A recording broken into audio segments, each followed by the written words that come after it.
Hello बच्चों, आज हम एक नई कैटेगरी स्टार्ट करेंगे that is called differentiation of parametric function. ठीक है, तो सबसे बड़ा क्वेश्चन ये होता है कि पैरामीट्रिक फंक्शन होते क्या हैं, और अगर कोई पैरामीट्रिक फंक्शन हमारे पास आ जाए तो उसको डिफरेंशिएट, डबल डिफरेंशिएट और ट्रिपल डिफरेंशिएट कैसे करते हैं, क्या तरीका है। तो पूरी स्ट्रेटजी इस वीडियो में जानेंगे, तो वीडियो को एंड तक देखिएगा पूरा।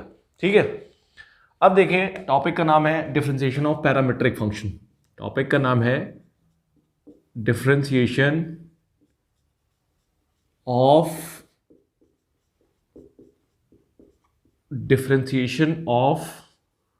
parametric functions। पैरामीट्रिक फंक्शंस, ठीक है, ये हमारा मेन टॉपिक है। अब देखिए, इसको हिंदी में क्या बोलते हैं, इसको बोलते हैं प्राचलिक फलनों का अवकलन। क्या बोलते हैं इसको हिंदी में? इसको बोलते हैं प्राचलिक फलनों का अवकलन। ठीक है, ये हमारा मेन टॉपिक है। अब समझिए, फंक्शन को वैसे मैंने ऑलरेडी ये सब एक्सप्लेन कर रखा है कि इम्प्लिसिट फंक्शन क्या होते हैं, पैरामीट्रिक फंक्शन क्या होते हैं और एक्सप्लिसिट फंक्शन क्या होती है, मैंने आपको एक्सप्लेन किया था। ठीक, लेकिन यहां पे अगर हम देखें, कल मैंने आपको इम्प्लिसिट के बारे में बताया। आज अगर मैं आपसे कहता हूं, देखिए, सबसे पहला बेसिक था y बराबर एफ एक्स। ठीक, एक क्या था, दूसरा रिप्रेजेंटेशन क्या था, एफ एक्स कॉमा वाई बराबर 0। ये पहला था और ये क्या है, दूसरा है। अगर y को x के टर्म में हम एक्सप्रेस कर सकते हैं तो उसको मैंने क्या बोला था, एक्सप्लिसिट बोला था, जो हम अभी तक पढ़ते चले आ रहे हैं। ठीक है, जो हम अभी तक यूज करते हैं, जैसे y बराबर साइन एक्स, वाई बराबर x upon x plus 2, y बराबर कॉस एक्स, वाई बराबर टेन एक्स, कुछ भी हो सकता है। y अगर x के टर्म में डायरेक्टली एक्सप्रेस है तो वो ये सेक्शन होता है, इसको बोलते हैं एक्सप्लिसिट, स्पष्ट फलन।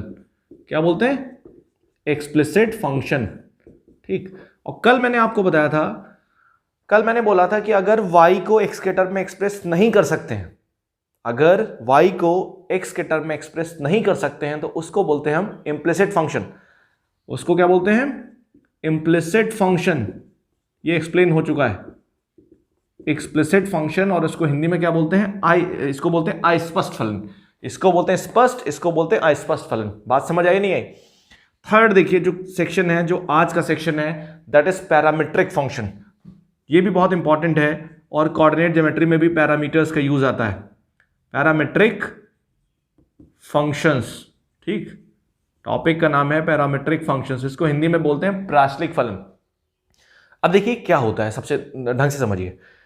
पैरामीट्रिक फंक्शन में इंपॉर्टेंट चीज क्या है कि एक्स और वाई, देखो फंक्शन अगर हमारे पास आएगा तो उसमें दो वेरिएबल होंगे, एक्स और वाई मेनली। ठीक है, और भी कुछ हो सकता है, एक्स और वाई दो वेरिएबल हमारे पास है। ठीक, अगर एक्स और वाई आपस में कनेक्टेड है किसी थर्ड वेरिएबल की हेल्प से, हमने क्या बोला, अगर एक्स और वाई किसी थर्ड वेरिएबल पे डिपेंड कर रहे हैं, बात समझ आई नहीं? वो एक्स और वाई से हटके है, जैसे थीटा हो सकता है, टी हो सकता है, अल्फा हो सकता है, बीटा हो सकता है, गामा हो सकता है, एम हो सकता है, कुछ भी हो सकता है। हमने क्या बोला, एक्स भी थर्ड वेरिएबल पे डिपेंड कर रहा है, मतलब एक्स भी थर्ड वेरिएबल पे डिपेंड कर रहा है। मान लो मैंने कहा एक्स जो है टी पे डिपेंड कर रहा है, वाई भी किस पे डिपेंड कर रहा है, टी पे डिपेंड कर रहा है। मतलब एक्स और वाई के अलावा कोई थर्ड वेरिएबल अगर इन्वॉल्व है तो उस टाइप के फंक्शन को हम क्या बोलते हैं, पैरामीट्रिक फंक्शन बोलते हैं। मैंने क्या बोला, एक्स और वाई के अलावा अगर कोई थर्ड वेरिएबल इन्वॉल्व है, वो टी हो सकता है, वो थीटा हो सकता है, वो अल्फा हो सकता है, वो बीटा हो सकता है, वो गामा हो सकता है, वो एम हो सकता है, बहुत सारे वेरिएबल्स हो सकते हैं।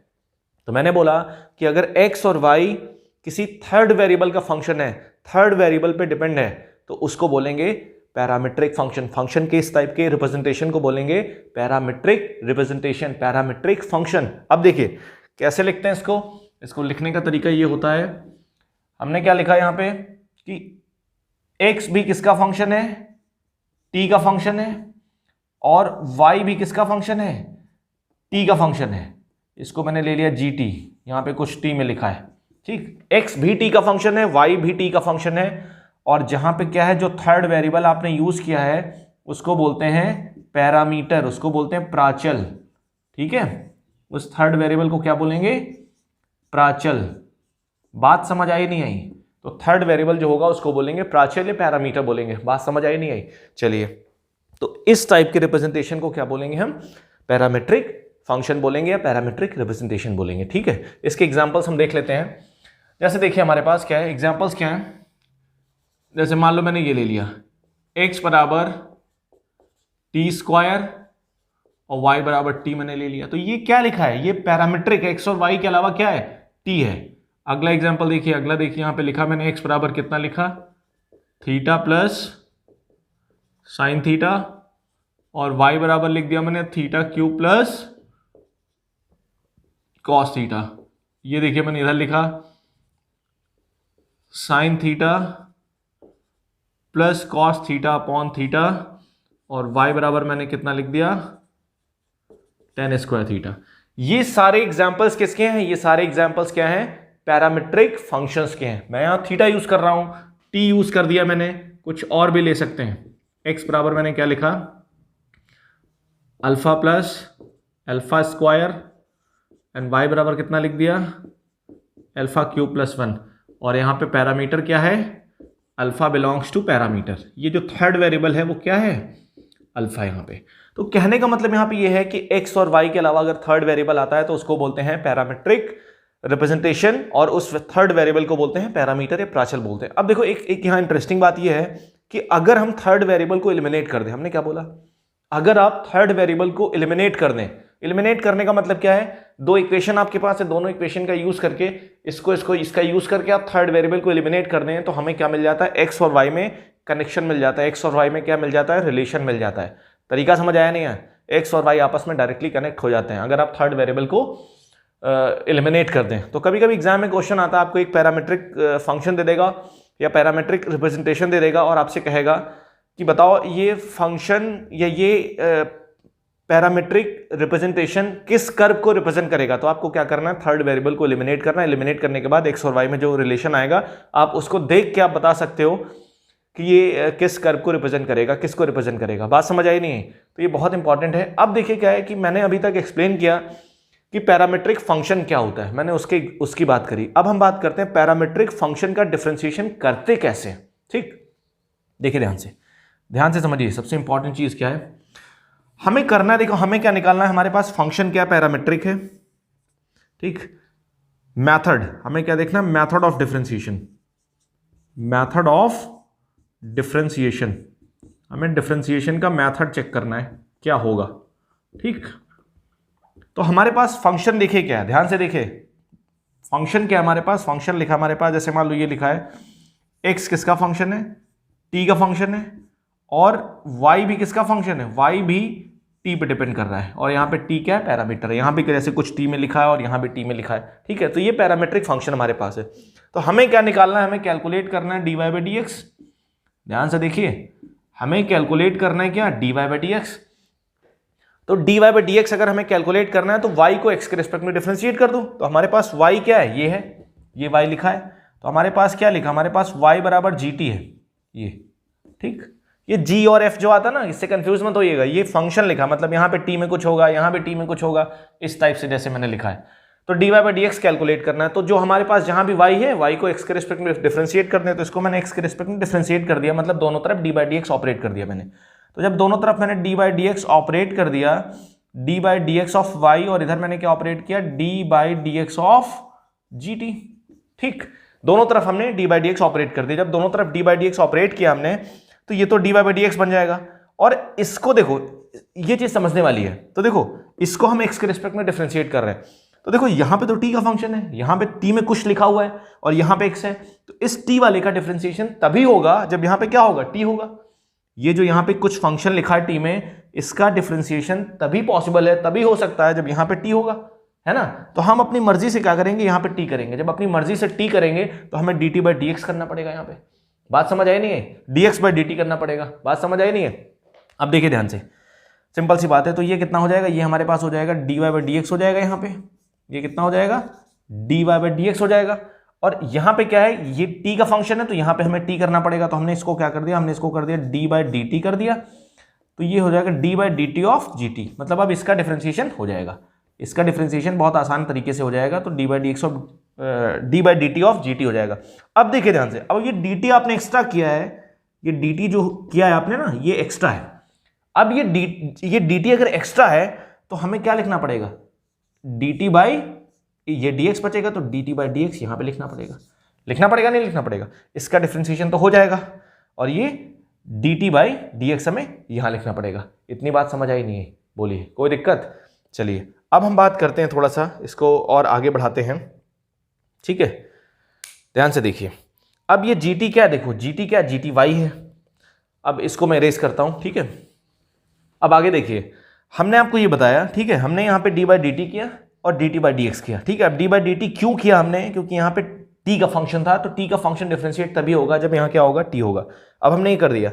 अब देखिए ध्यान से, हमारे पास कितना आ चुका है, हमारे पास आ चुका है D Y by D X बराबर D by D T of ji T और D T by D X आ चुका। देखो मैं आपको यहां पे प्रोसेस बता रहा हूं कि कैसे आता है, ठीक है। डायरेक्ट मैं भी बता सकता हूं, डायरेक्ट फॉर्मूला लिख सकता हूं और क्वेश्चन करा सकता हूं, लेकिन मैं आपको उस जो फॉर्मूला डायरेक्ट होता है वो कैसे जनरेट होता है, कैसे आता है, ये स्ट्रेटजी मैं आपको सिखाने की कोशिश कर रहा हूं, ठीक है। तो ध्यान से देखिएगा। तो हमने ये किया। अब देखो जीटी क्या है, जीटी हमने वाई को बोला था ना, ये वाई ही तो है ये, तो हमने इसको लिखा यहाँ पे d Y by D x किया, और ये जो लिखा ना ये, इसको मैं कैसे लिख सकता हूं, इसको मैं लिख सकता हूं, ये लिखा हमारे पास D Y by D T, G T को मैंने वाई लिख दिया, और ये कितना है D T by D x.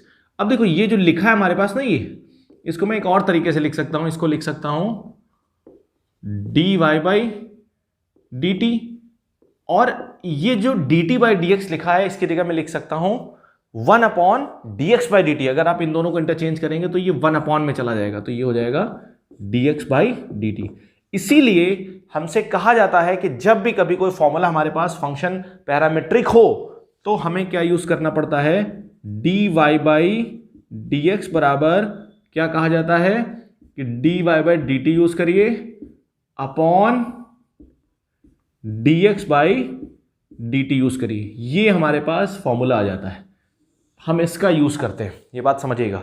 हम इसका यूज करते हैं और डायरेक्टली ये यूज करते हैं और सारी वैल्यूज रखते हैं, हमारे पास क्या आ जाता है, D Y by D X आ जाता है जब फंक्शन पैरामीट्रिक होता है। इसीलिए मैंने आपको स्टार्टिंग में बताया था कि यहां पे डिफरेंशिएशन में क्या है कि अगर फंक्शन की कैटेगरी बदल गई, अगर फंक्शन बदल गया, फंक्शन का टाइप बदल गया, तो करने का तरीका बदल जाएगा। हर फंक्शन में आपको एक तरीका नहीं लगाना है, ऐसा नहीं कि डायरेक्टली डिफरेंशिएट कर दो। तो अगर फंक्शन पैरामीट्रिक है तो उसका तरीका अलग है, फंक्शन में अगर बेसिकली फंक्शन की पावर फंक्शन है तो उसका तरीका अलग है, अगर इम्प्लिसिट फंक्शन है उसका तरीका अलग है। तो कहने का मतलब क्या है, समझ में आ रहा है आपको? तो इसलिए क्या करना है, आपको कैटेगरी याद रखनी है। तो हमारे पास ये आ चुका है, तो ये हमारे पास क्या, ये इंपॉर्टेंट है। पैरामीट्रिक अगर फंक्शन है तो आपको ये फॉर्मूला यूज करना है। अब देखो अगर मान लो वहां पे पैरामीटर थीटा है तो क्या आ जाएगा, D Y by D theta आ जाएगा, D x by D theta आ जाएगा। बात समझ आई नहीं है? अब देखिए, लोगों को एक मिसकंसेप्शन होता है पैरामीट्रिक में कि नोट डाल के लिख लीजिए, स्टूडेंट को अक्सर दिक्कत आती है कि अगर कभी भी पैरामीट्रिक में आपको d2y बाई dx2 फाइंड करने के लिए बोले, ध्यान से सुनिएगा, अगर कभी भी पैरामीट्रिक फंक्शन दिया हो और आपसे कहे d2y बाई dx2 फाइंड करो, d2y बाई dx2 का मतलब मैंने आपको बताया था कि जो dy बाई dx आपके पास आया उसको फिर से डिफरेंशिएट कर दो। तो कभी भी हम ऐसे नहीं कर सकते, ये बात याद रखना। ये नहीं हो सकता है कि जो dy बाई dx आपके पास आया उसको फिर से डिफरेंशिएट कर दो, ये इसके बराबर नहीं होता। डायरेक्टली डिफरेंशिएट नहीं करेंगे हम, मतलब ऐसे नहीं कर सकते हो, या इसको ऐसे कह सकते हो, ये चीज़ लिखना ठीक नहीं है। देखिए ये नहीं हो सकता है कि अगर आपको ये फाइंड करना है तो आप इसको ऐसे कर दो, d2y upon dt2 upon d2x upon dt2। ये नहीं किया जा सकता। ऐसा नहीं है कि y का डबल डिफरेंशिएशन कर दो और x का डबल डिफरेंशिएशन कर दो, दोनों को डिवाइड कर दो तो d2y बाई dx2 आ जाता है। ये बिल्कुल नहीं है, यहाँ पे आप डायरेक्टली ऐसे नहीं कर सकते, इसका तरीका अलग होता है, ठीक है। तो सबसे पहला काम करिए, आप इसको अच्छे से लिखिए, नोट्स बनाइए, फिर उसके बाद हम आगे प्रोसीड करते हैं। अब हम कुछ क्वेश्चंस करते हैं और आपको समझाते हैं, ठीक है। तो एग्जाम्पल देखिए, हमारे पास क्या, हमारे पास लिखा है x बराबर टी स्क्वायर एंड y बराबर 2t, और यहाँ लिखा है फॉर ऑल, जो t है वो क्या है, पैरामीटर है, ठीक है। हमसे कह रहा है dy by D x find करो, क्या फाइंड करो, dy by D x find करो, ठीक, dy बाई डी एक्स हमें निकालना है।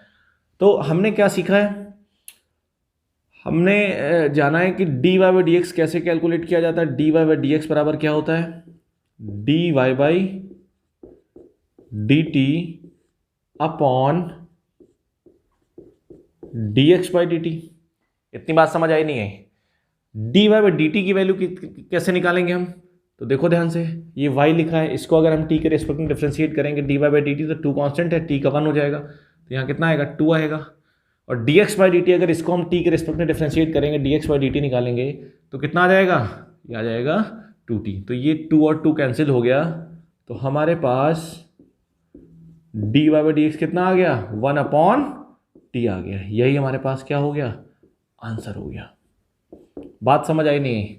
अगला देखिए, अगला एग्जांपल हमारे पास कितना लिखा, x बराबर theta plus sine theta and y बराबर थीटा माइनस साइन थीटा, ये लिखा है। और हमसे कह रहा है dy बाई डी एक्स बताओ, हमसे कह रहा है dy बाई डी एक्स बता दो और d2y by D x to बता दो, दोनों बता दो, ठीक। तो हमने क्या किया, यहाँ पे सबसे मेन बात समझने वाली ये है, क्योंकि यहाँ पे d2y by D x two आ रहा है, हमें डबल डिफरेंशिएशन फाइंड करना पैरामेट्रिक में। तो कभी भी अगर पैरामेट्रिक फंक्शन में डबल डिफरेंशिएशन फाइंड करना हो तो उसकी पूरी स्ट्रेटजी आप ढंग से समझ लें। तो देखिए क्या तरीका होगा। सबसे पहले क्या है कि आपको dy बाई डी एक्स चाहिए। अगर आपको d2y by D x two find करना है तो आपको dy बाई डी एक्स जरूर फाइंड करना है। अगर आपको d3y by D x three find करना है, मतलब ट्रिपल डिफरेंशिएशन फाइंड करना है, फंक्शन का 3 बार अवकलन फाइंड करना है, तो आपको उससे पहले वाला चाहिए, d2y by D x two चाहिए। तो हमें d2y by D x two find करना है, तो हम dy बाई डी एक्स निकालेंगे पहले। तो dy बाई डी एक्स निकालने का तरीका क्या है, सबसे पहले क्या निकालेंगे हम, dx बाई डी थीटा निकालेंगे। कितना आ जाएगा, 1, थीटा का 1 हो जाएगा, और साइन थीटा का कितना हो जाएगा, कॉस थीटा। अब हम जब dy बाई डी थीटा निकालेंगे तो dy बाई डी थीटा कितना हो जाएगा, इसका हो जाएगा 1 और इसका हो जाएगा 1 माइनस कॉस थीटा हो जाएगा, ठीक है। ध्यान समझिएगा। अब हमने क्या किया, अब हमने dy बाई डी एक्स लिखा। अब हमने जब dy बाई डी एक्स लिखा तो dy बाई डी एक्स का फॉर्मूला क्या होता है, क्या बताया गया था, dy by D theta upon dx by D theta, ठीक है। dy बाई डी एक्स बराबर कितना हो जाएगा, dy बाई डी थीटा की वैल्यू कितनी आ जाएगी, 1 minus cos theta. dy by D theta की वैल्यू आ जाएगी 1 माइनस कॉस थीटा, और dx बाई डी थीटा की वैल्यू कितनी आ जाएगी, 1 प्लस कॉस थीटा आ गई हमारे पास, ठीक।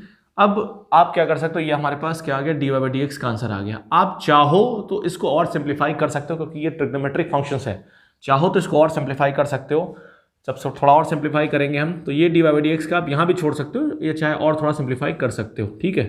तो जब हमने dy बाई डी एक्स लिखा तो थोड़ा और सिंप्लीफाई कर लेते हैं। तो हमने क्या किया, हम इसको लिख सकते हैं 1, हम 1 कैंसिल करेंगे तो इसकी जगह क्या लिख सकते हैं, 1 minus 2 sine square theta by 2, क्योंकि एंगल आधा हो जाता है। और यहाँ क्या लिख देंगे, यहाँ पे लिख देंगे 2 cos square theta by 2 minus 1। तो ये 1 1 कैंसिल, ये 1 1 कैंसिल, और ये 2 और 2 इससे कैंसिल हो जाएगा। तो हमारे पास यहाँ से कितना आ गया, हमारे पास dy बाई डी एक्स कितना आ गया, sine square theta upon sine square theta by 2 upon cos square theta by 2। तो हमारे पास आ गया tan स्क्वायर थीटा बाई 2। बात समझ आई नहीं है, ये dy बाई डी एक्स आ चुका है, ये हमारे पास है dy बाई डी एक्स। अब मैंने इसको सिंप्लीफाई कर लिया, आप यहां भी कर सकते हो, गलत यहां भी नहीं है। इसीलिए मैंने आपसे कहा था कि डिफरेंशिएशन में आपका आंसर मिसमैच हो सकता है, आपका आंसर बदल सकता है, क्योंकि क्या है, हो सकता है कि आपने थोड़ा और सिंपल तरीके से सॉल्व किया हो और सिंप्लीफाई कर दिया हो, किसी ने सिंप्लीफाई ना किया हो तो उसका आंसर मिसमैच कर सकता है। लेकिन कोई दिक्कत वाली बात नहीं है। कोशिश करिए कि अगर आप थोड़ा बहुत ट्रिग्नोमेट्री जानते हैं तो ट्रिग्नोमेट्री लगा के आप थोड़ा सा आगे बढ़िए, ठीक है। अब देखिए ध्यान से, अब मेरे को d2y by D x two find करना है। तो dy बाई डी एक्स हमारे पास ये आ चुका है। तो अब क्या करना है, इसको हम डबल डिफरेंशिएट कर देंगे। डबल डिफरेंशिएट जब करेंगे तो कितना, दोनों तरफ क्या कर देंगे, dy by D x operate कर देंगे, ठीक है। ये हो जाएगा हमारे पास, हमने दोनों तरफ क्या कर दिया, dy by D x operate कर दिया, ये हो गया, क्योंकि मेरे को डबल डिफरेंशिएशन चाहिए। अब ये तो d2y by D x to बन जाएगा, ये कितना बन जाएगा, ये हो जाएगा d2y upon D x to, ठीक। अब देखिए सबसे इंपॉर्टेंट चीज़ यहाँ पे ये है कि d बाई डी एक्स लिखा है, और मैंने आपको अक्सर बताया है कि यहाँ पे थीटा का फंक्शन है ना, यहाँ पे किसका फंक्शन है, थीटा का फंक्शन है। यहाँ पे थीटा का फंक्शन है, तो इसका डिफरेंशिएशन कब होगा, इस वाले फंक्शन का डिफरेंशिएशन तभी होगा जब यहाँ पे क्या होगा, यहाँ पे होगा थीटा। अगर यहाँ पे t का फंक्शन होता तो इस वाले फंक्शन का, टी वाले फंक्शन का डिफरेंशिएशन कब होता? जब यहाँ पे टी होता। तो कहने का मतलब यह क्या है यहाँ पे कि अगर यहाँ थीटा है तो यहाँ पे थीटा होना चाहिए, यहाँ पे टी है तो यहाँ पे टी होना चाहिए, तभी तो डिफरेंशिएशन होगा। हम थीटा का एक्स के रिस्पेक्ट में कैसे कर सकते हैं? नहीं कर सकते ना। तो हमने क्या किया, यहाँ पे क्या किया, थीटा था तो हमने अपनी मर्जी से थीटा कर दिया। ठीक है, बात समझ आई नहीं है? tan square theta by 2। ठीक, थीटा है तो थीटा होना चाहिए, टी है तो टी होना चाहिए, अल्फा है तो अल्फा होना चाहिए। ठीक है, थीटा का डिफरेंशिएशन थीटा के रिस्पेक्ट में ही करेंगे आप। ये आ गया। अब ये आपने अपनी मर्जी से, ये जो डी थीटा ना, ये आपने अपनी मर्जी से ऐड किया है यहाँ पे। तो जब अपनी मर्जी से आपने ऐड किया है तो यहाँ पे क्या करना पड़ेगा, D theta by D x करना पड़ेगा। ये डी एक्स बचा है और ये डी थीटा यहाँ पे आ गया। तो आपको पता होना चाहिए इसका डिफरेंशिएशन कितना हो जाएगा। इसका डिफरेंशिएशन मैं आपको करके बताता हूँ। कभी भी अगर आपके पास ये लिखा है D by D theta of tan square theta, तो आपको पता है इसको कैसे लिख सकते हो। इसको लिख सकते हो आप tan थीटा बाई 2 का होल स्क्वायर। याद करिए, जब मैंने आपको बताया था डिफरेंशिएशन ऑफ कंपोजिट फंक्शन, तो मैंने आपको क्या कहा था कि हमें ऐसी क्वांटिटी को x मानना है जिसको मानने से क्या हो जाए, हमारा फंक्शन स्टैंडर्ड में कन्वर्ट हो जाए। तो हमने इसको ऐसे लिखा, ऐसे लिख सकते हैं इसको। तो जब इसको ऐसे लिखा तो आपको पता होना चाहिए क्या हो गया। इसको हम अगर x मान लें तो ये क्या हो गया, एक्स स्क्वायर हो गया। हम अगर इसको x मान लें, tan थीटा बाई 2 को x मान लें तो ये क्या हो गया, एक्स स्क्वायर हो गया। एक्स स्क्वायर का कितना होता है, 2x हो जाता है। 2 tan थीटा बाई 2 हो जाएगा। मैंने कहा था मानते x हैं लेकिन लिखते ओरिजिनल क्वांटिटी हैं। तो 2 tan थीटा बाई 2 हो जाएगा। अब हमने x किसको माना था, x माना था tan थीटा बाई 2 को, तो हम इसको डिफरेंशिएट कर देंगे। ठीक है, डी बाई डी थीटा, अब जिसको x मानते हैं उसको डिफरेंशिएट करके प्रोडक्ट में लिखते हैं। तो इसका तो डिफरेंशिएशन हो चुका है। अब जब इसका करेंगे, देखो tan थीटा बाई 2 का, तो अब इसका डिफरेंशिएशन कैसे करेंगे, क्योंकि हमने डिफरेंशिएशन तो tan का सीखा है, tan x का सीखा है। तो हम यहाँ पे किसको x मानेंगे, थीटा बाई 2 को x मान लेंगे। थीटा बाई 2 को अगर हम x मान लेंगे तो ये क्या हो गया, tan x हो गया। tan x का डिफरेंशिएशन कितना होता है, सेक स्क्वायर x होता है। ठीक है ना, सेक स्क्वायर x होता है। तो सेक स्क्वायर थीटा बाई 2, और फिर से क्या करेंगे, थीटा बाई 2 कर देंगे यहाँ पे। बात समझ आई नहीं है? tan x का डिफरेंशिएशन सेक स्क्वायर x होता है, तो सेक स्क्वायर थीटा बाई 2, हमने थीटा बाई 2 को x माना था, थीटा बाई 2 का फिर से कर देंगे। कितना हो जाएगा, 2 tan थीटा बाई 2 और सेक स्क्वायर थीटा बाई 2, और थीटा बाई 2 का करेंगे तो 1/2 कॉन्स्टेंट हो जाएगा, बाहर आ जाएगा, और थीटा का 1 हो जाएगा। तो हमारे पास क्या, ये और ये कैंसिल हो गया। तो कितना आ गया, tan थीटा बाई 2। ठीक है, तो यहाँ से कितना करेंगे, यहाँ से करेंगे, जब इसको डिफरेंशिएट करेंगे तो हो जाएगा 2 tan theta by 2। tan theta by 2 का करेंगे तो कितना हो जाएगा, सेक स्क्वायर थीटा बाई 2, फिर थीटा बाई 2 का करेंगे 1/2, और ये D theta by D x आया। अब देखो ध्यान से, ध्यान समझने वाली बात ये है, D theta by D X की वैल्यू कहाँ से निकालेंगे, क्योंकि हमारे पास ऑलरेडी हमने D x by D theta की वैल्यू निकाल के रखी है। यहाँ से हमने D x by D theta की वैल्यू निकाल के रखी है। तो अब ध्यान से देखिए आप, ठीक, तो हमने क्या किया, यहाँ पे tan स्क्वायर थीटा बाई 2 का डिफरेंशिएशन किया तो कितना हो जाएगा, 2 tan थीटा बाई 2 हो जाएगा। फिर tan थीटा बाई 2 का करेंगे सेक स्क्वायर थीटा बाई 2 हो जाएगा। फिर थीटा बाई 2 का करेंगे 1/2 हो जाएगा। ठीक है, तो x बदलता जाता है। अब देखो D theta by D X की वैल्यू मुझे चाहिए, इसकी वैल्यू चाहिए D theta by D x. तो ऑलरेडी हम D x by D theta की वैल्यू निकाल के रख चुके हैं। यहाँ से देखिए, तो D theta by D X की वैल्यू कितनी हो जाएगी, D theta by D X की वैल्यू हो जाएगी, ये अपॉन में हो जाएगा, तो ये आ जाएगा 1/1 प्लस कॉस थीटा हो जाएगा। बात समझ आई नहीं आई? D theta by D X की वैल्यू कितनी हो जाएगी, 1/, ये रिवर्स हो जाएगा, ये रेसिप्रोकल हो जाएगा, 1/1 प्लस कॉस थीटा हो जाएगा। ठीक है ना, तो ये हमारे पास आया। तो हमने D theta by D X की वैल्यू यहाँ से सब्स्टिट्यूट कर दी। जब यहाँ से सब्स्टिट्यूट करी हमने, तो हमारे पास कितना आ गया, ये रखेंगे, तो इसकी वैल्यू हमारे पास 1/, आएगी, तो ये अपॉन में चला जाएगा। ये कहाँ चला जाएगा, अपॉन में चला जाएगा, 1 प्लस कॉस थीटा आ जाएगा। बात समझ आई नहीं है? और ये वाला 2 और ये 2 कैंसिल हो चुका है। ठीक, कोई दिक्कत? अब देखिए ध्यान से, अब हमने क्या किया, अब हमने जो है इसको सॉल्व किया। तो ये हमारे पास हो गया tan थीटा बाई 2, और ये हो गया हमारे पास सेक स्क्वायर थीटा बाई 2। आपको पता है इसकी जगह पे क्या लिख सकते हैं, 2 cos square theta by 2 minus 1, 2 cos square theta by 2 minus 1, तो 1 कैंसिल हो जाएगा। तो कितना आ जाएगा, 2 कॉस स्क्वायर थीटा बाई 2। बात समझ आई नहीं आई? कोई दिक्कत इसमें? अब देखिए, ये जो हमारे पास आया, ये 1/2 बाहर हो गया, tan थीटा बाई 2 बचा। ठीक है, और ये कॉस स्क्वायर थीटा बाई 2 को हम सेक स्क्वायर थीटा बाई 2 ऊपर ले जाएंगे, तो सेक स्क्वायर थीटा बाई 2 हो जाएगा। तो ये हो जाएगा सेक की पावर 4 थीटा बाई 2। तो ये हमारे पास कितना आ गया, ये हमारे पास d2y बाई dx2 आ चुका है। यही हमारा क्या हो जाएगा, आंसर हो जाएगा। बात समझ आई नहीं है? ये हमारा क्या हो जाएगा, आंसर हो जाएगा। तरीका समझ आया नहीं है? तो इसलिए क्या है कि मैंने आपको अक्सर बताया है कि आप हमेशा बेसिक से चलिए, क्योंकि बेसिक्स अगर आपके स्ट्रांग हैं, हर वीडियो में ये बताता हूँ, हर लेक्चर में बताता हूँ कि बेसिक अगर आपके स्ट्रांग है तो आपकी अंडरस्टैंडिंग लेवल जो आपका है वो बहुत बढ़िया होगा, बढ़ जाएगा, और आपको कहीं दिक्कत नहीं आएगी। प्रॉब्लम कहाँ आती है? प्रॉब्लम वहाँ आती है जब हम बेसिक की बात नहीं करते, हम सब कुछ याद करने की कोशिश करते हैं। मैथ और साइंस ये सब चीज़ें जो हैं ये रटने वाली नहीं है। अगर आप मैथ्स पढ़ रहे हैं और आप बोरिंग फील कर रहे हैं, आपको नींद आ रही है, तो इसका मतलब ये है या तो पढ़ाने वाला बढ़िया नहीं है या आप मेहनत नहीं कर रहे हैं। क्योंकि ये सब्जेक्ट ऐसे नहीं है कि इनको पढ़ो और आपको नींद आए। ये सब्जेक्ट बहुत इंटरेस्टिंग है, बहुत मज़ा आता है पढ़ने में। ठीक है, तो इसलिए क्या है, थोड़ा सा बेसिक पे ध्यान दीजिए अपने। अगर आप वीक हैं, अगर आप कमज़ोर हैं, कोई बात नहीं, लेकिन अगर आप मेहनत कर सकते हैं तो आप अपने नॉलेज को इम्प्रूव कर सकते हैं। ठीक है, तो इम्पॉर्टेंट फैक्ट ये है कि थोड़ा बहुत ढंग से पढ़िए। ठीक है, इन नोट्स को बहुत ढंग से बनाइए। ठीक है, अगर आपने अभी तक टेलीग्राम ग्रुप को ज्वाइन नहीं किया, ज़रूर कर लें। मैंने कल उस पर एक PDF भेजी थी इम्प्लिसिट फंक्शन की। ठीक है, उन इम्प्लिसिट फंक्शन को मैंने जो भेजा था विद आंसर है, तो उसको आप सॉल्व करिए। अगर आपको कहीं कोई दिक्कत आती है, आप क्वेश्चन भेजिए मेरे को, हम डिस्कस करेंगे उसको। ठीक है, तो आप इसको पहले लिखिए, फिर उसके आगे हम प्रोसीड करते हैं। अब देखिए कुछ और क्वेश्चंस को करते हैं हम। ठीक है, और आपको समझाते हैं। तो एक क्वेश्चन लेते हैं हम। लिखा है हमारे पास x बराबर a cos t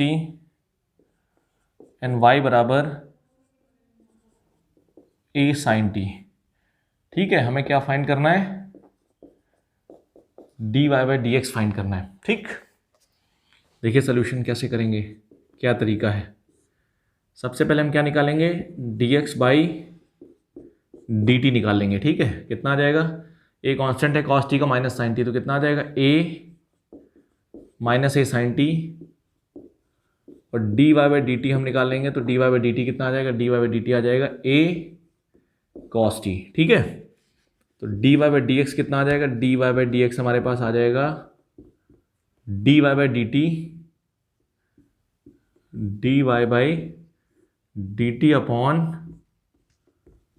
dx/dt। बात समझ आई नहीं है? तो dy/dx कितना आ जाएगा हमारे पास? dy/dt कितना आ चुका है? a cos t upon minus a sin t। a और a कैंसिल हो जाएगा, तो dy/dx की वैल्यू कितनी आ जाएगी? dy/dx की वैल्यू आ जाएगी minus cos t upon sin t, cot t आ जाएगा। ठीक है, ये हमारे पास क्या हो जाएगा? आंसर हो जाएगा। अगर आपको यहाँ पे डबल डिफ्रेंशिएशन फाइंड करना है तो आप क्या करिए, यहाँ पे एक स्टेप और आगे जाइए। क्या करिए?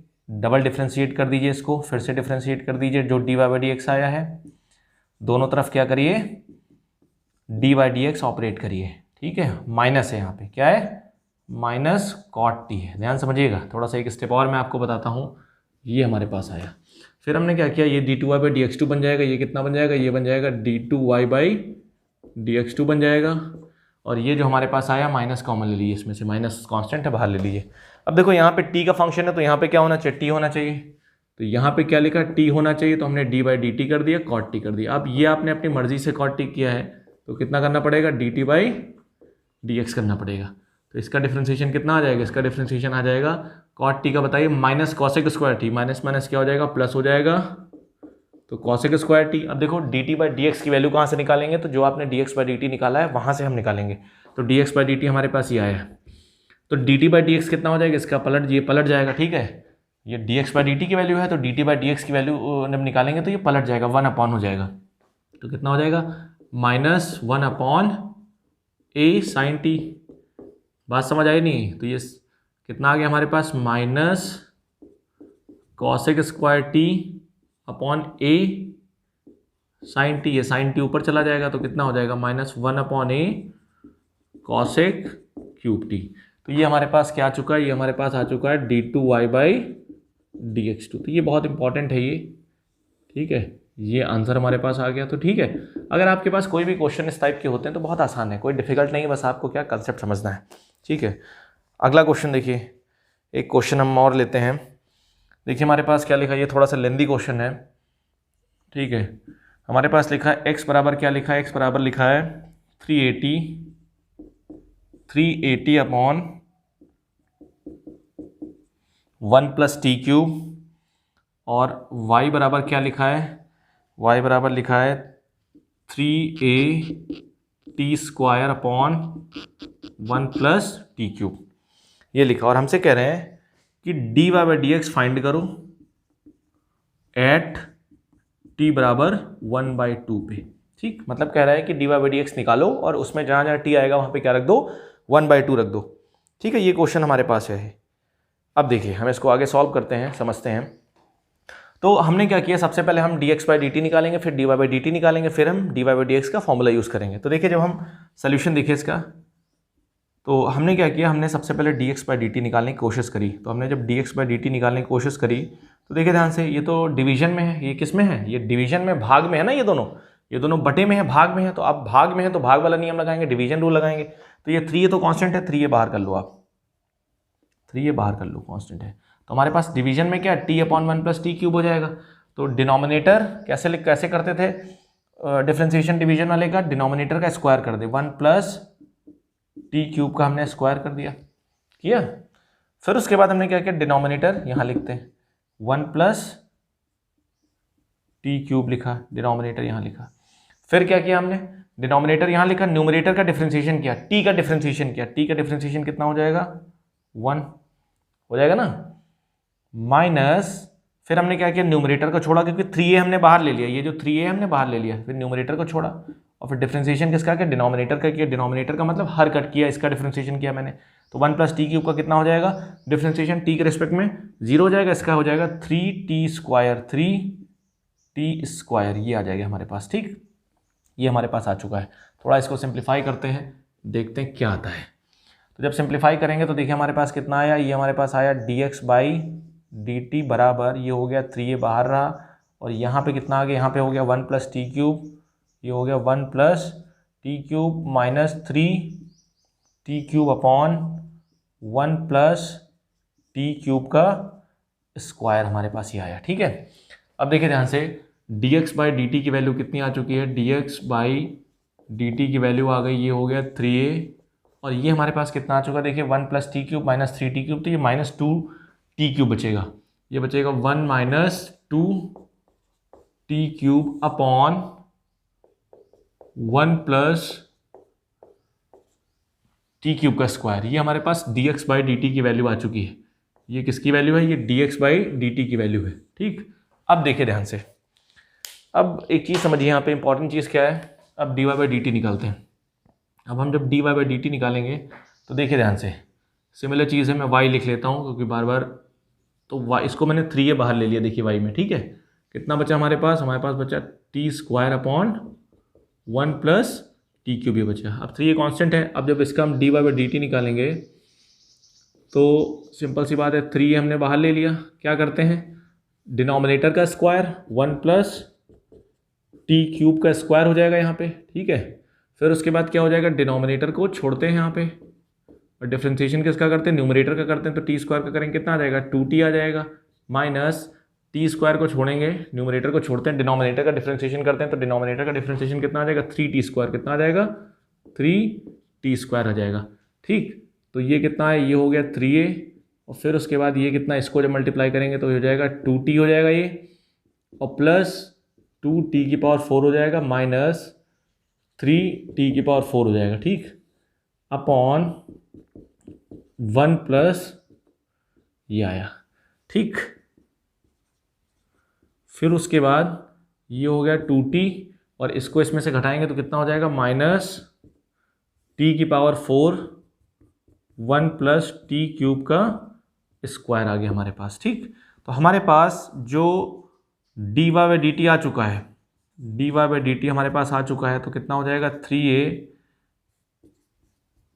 2t माइनस टी की power 4 upon 1 plus T cube का स्क्वायर, ये हमारे पास क्या आ चुका है, ये हमारे पास dy बाई dt आ चुका है। अब हम कौन सा फॉर्मूला यूज़ करेंगे, dy बाई dt हमने निकाल लिया, dx बाई dt निकाल लिया, तो अब हम जानते हैं dy बाई dx का जो फॉर्मूला होता है वो क्या होता है, dy by dt upon dx by dt। ठीक, ये हमारे पास फॉर्मूला होता है। अब हम ये फॉर्मूला यूज़ करेंगे तो dy बाई dt की वैल्यू देखो ये है, dy by dt upon dx by dt। देखो जब dy बाई dt रखेंगे यहाँ पे और dx बाई dt रखेंगे तो ये वाला टर्म, नीचे वाला टर्म क्या हो जाएगा, कैंसिल हो जाएगा। तो हमारे पास कितना आ जाएगा, हमारे पास आ जाएगा 3a 2t माइनस टी की पावर 4 अपॉन में ही आएगा और इसके अपॉन में भी आएगा, तो ये वाला टर्म कैंसिल हो जाएगा और रखेंगे। मैं कैलकुलेशन करने के बाद लिख रहा हूँ यहाँ पे 1 माइनस 2t क्यूब, ये 3a कैंसिल हो जाएगा। हमसे कह रहा है dy बाई डी एक्स की वैल्यू बताओ कौन से पॉइंट पे, t बराबर 1/2 पे वैल्यू बताओ। तो हम आखिरी में क्या कर देंगे, t बराबर 1/2 इसमें रख देंगे, t बराबर 1/2 इसमें सब्स्टिट्यूट कर देंगे जब, तो क्या हो जाएगा dy बाई डी एक्स कौन से पॉइंट पर, t बराबर 1/2 पर। t बराबर 1/2 जब यहाँ रखेंगे तो देखिए 1/2 इंटू 2 ये 1 हो जाएगा, और यहाँ जब 1/2 रखेंगे तो 1/16 हो जाएगा। कितना हो जाएगा 1/16 हो जाएगा। और यहाँ पे जब रखेंगे तो 1 माइनस ये हो जाएगा 2 की पावर 1/2 रखेंगे ना, तो 1/8 हो जाएगा, तो 1/4 हो जाएगा। कितना आ जाएगा 1/4 हो जाएगा। तो कितना आएगा 16 में से 1 जाएगा 15/16 हो जाएगा ये, और यहाँ कितना आ जाएगा 4 में से 1 जाएगा 3/4 हो जाएगा। ठीक, अब क्या करेंगे, तो हमारे पास 15/16 आया, तो पलट के मल्टीप्लाई हो जाएगा। तो कितना आया dy by D x t बराबर 1/2 पे कितना आया 15/16 हो जाएगा, और ये पलट के मल्टीप्लाई हो जाएगा, तो क्या हो जाएगा 4/3 हो जाएगा। तो 3 5 जा 15, 4 4 जा 16, तो वैल्यू कितनी आ गई, वैल्यू आ गई 5/4 आ गई। तरीका समझ आया नहीं है, तो आपको क्या करना है, स्टेप बाय स्टेप आगे बढ़ना है, आपको कोई दिक्कत नहीं आएगी, कोई 1% प्रॉब्लम नहीं आएगी। बस क्या करना है, आपको स्टेप बाय स्टेप आगे बढ़ना है।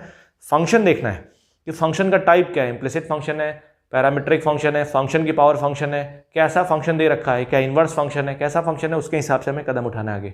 बात समझ आई नहीं आई? कोई दिक्कत अगर आपको होती है आप कमेंट करके अपना फीडबैक दे सकते हैं, आप बता सकते हैं, टेलीग्राम ग्रुप पे लिख सकते हैं, ठीक है। तो आप इसको नोट करिए, फिर उसके आगे प्रोसीड करता हूँ। अब हम एक और क्वेश्चन करते हैं और आपको समझाते हैं, ठीक है। तो हमारे पास एक क्वेश्चन है, x बराबर a sec cube t and y बराबर a tan क्यूब t, ठीक है। हमसे कह रहा है कि d2y बाई dx2 की वैल्यू फाइंड करो कौन से पॉइंट पर, एट t बराबर π/4। तो सबसे इंपॉर्टेंट चीज़ क्या है, सबसे पहले हम क्या फाइंड करेंगे, d2y बाई dx2 फाइंड करेंगे, फिर उसके बाद जो भी आएगा उसमें हम t बराबर π/4 रख देंगे। π/4 का मतलब होता है 45 डिग्री, ठीक है। बात समझ आई नहीं आई? तो देखिए सोल्यूशन देखिए इसका, ठीक।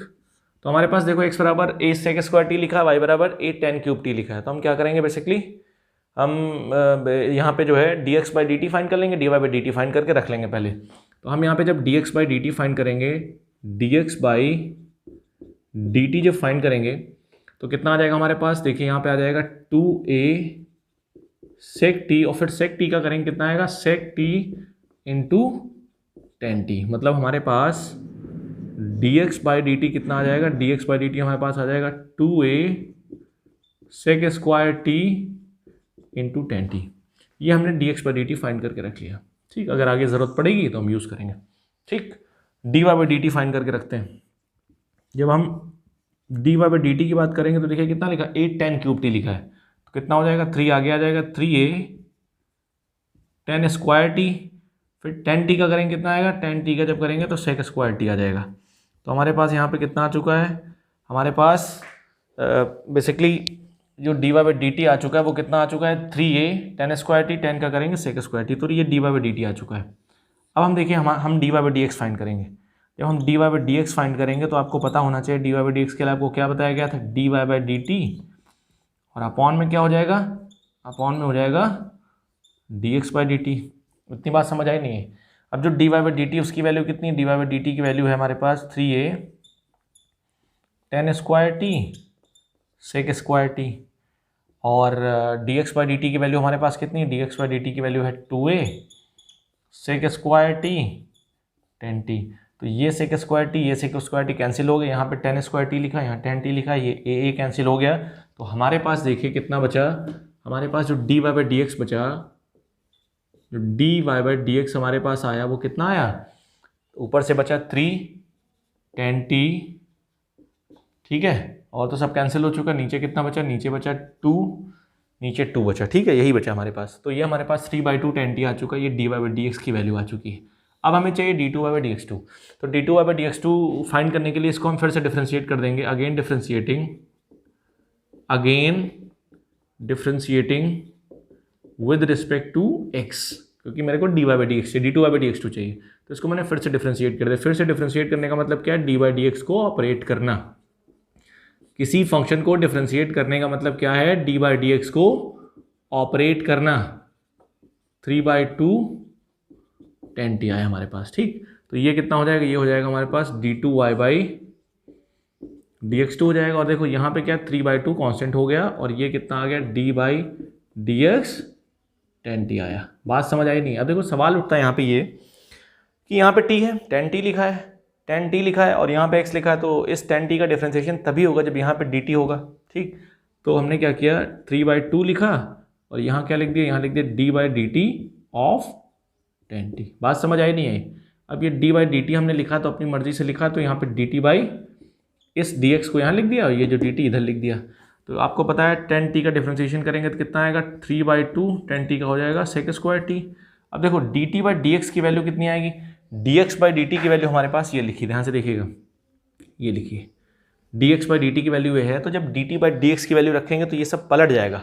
इसके नीचे देखो क्या है, इसके नीचे 1 है, तो क्या हो जाएगा 1/2a sec square t tan t हो जाएगा, क्योंकि जब हम dt बाई dx की वैल्यू निकालेंगे तो ये पलट के आएगा। तो जब पलट के आएगा तो कितना आएगा, 1 ये हो जाएगा 2a sec स्क्वायर t और tan t। बात समझ आई नहीं? तो देखिए यहाँ से क्या है, कैंसिल हो चुका है, sec स्क्वायर t कैंसिल हो चुका है। अब हमारे पास कितना आ चुका है, हमारे पास आ जाएगा d2y बाई dx2 की जो वैल्यू है वो हमारे पास आ जाएगी 3/4a tan t। बात समझ आई नहीं? 3/2 4 हो जाएगा, a बचेगा, tan t आ जाएगा। अब हमसे कह रहे ये d2y बाई dx2 की वैल्यू आ चुकी है। अब हमसे कह रहे हैं इसकी वैल्यू बता दो t बराबर π/4 पे। तो एट t बराबर π/4, तो जब हम इसमें t बराबर π/4 रख देंगे तो हमारे पास कितना आ जाएगा, d2y बाई dx2 कौन से पॉइंट पर, t बराबर π/4, π/4 का मतलब 45 डिग्री। तो यहाँ जब रखेंगे π/4 तो कितना हो जाएगा 3/4a, और tan π/4 की वैल्यू कितनी होती है, 1 होती है। तो ये हमारे पास आंसर आ जाएगा। बात समझ आई नहीं आई? तो इसलिए क्या करिए, मेरी तरफ से एक सजेशन आपको ये है कि आप चीज़ों को बेसिक से पढ़िए, और 1 बाय 1 स्टेप बाय स्टेप जो मैंने जिस वे में मैं आगे बढ़ रहा हूँ उस वे में आप देखिए। बहुत सारे लोग मुझसे पूछते हैं कि सर किस वे में आगे बढ़ा जाए। तो अगर आप यहाँ से देख रहे हैं, आप मुझे फॉलो कर रहे हैं, तो मैं आपको एक सजेशन देना चाहता हूँ। अगर आप मेरे चैनल पे आए हैं तो सबसे पहला सजेशन क्या है कि मैंने प्लेलिस्ट बना रखी है।